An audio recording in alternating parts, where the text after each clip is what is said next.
gue mau bedah sedikit personal investment lo. Sebenarnya gue mau tahu lah personal investment lo seperti apa.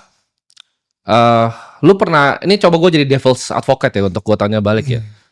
Lu nggak takut akan kurs rupiah yang lu punya dalam investasi lu yang besar di obligasi, bonds lokal lu ada yang USD juga kan? Iya. Tapi lu nggak takut sama kurs yang turun? Yang selama kita lihat sebenarnya kayak saham BCA kan, dari 2005 sampai sekarang itu cuma 4 kali loh naiknya dalam USD.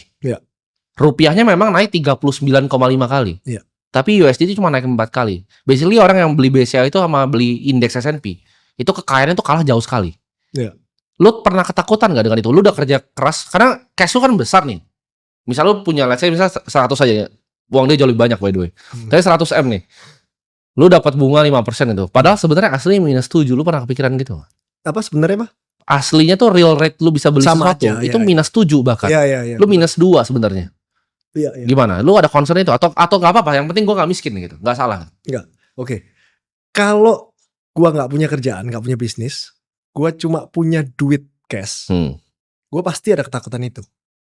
Karena gue nggak mau pakai capital, cuma mau pakai dividen atau bunganya doang. Gue nggak mau pakai capital kalau nggak punya bisnis. Pasti itu gue ketakutan itu, pasti gue pikirin itu terus. Tapi karena gue sekarang punya dan atau bisa dibilang masih punya yang masih running.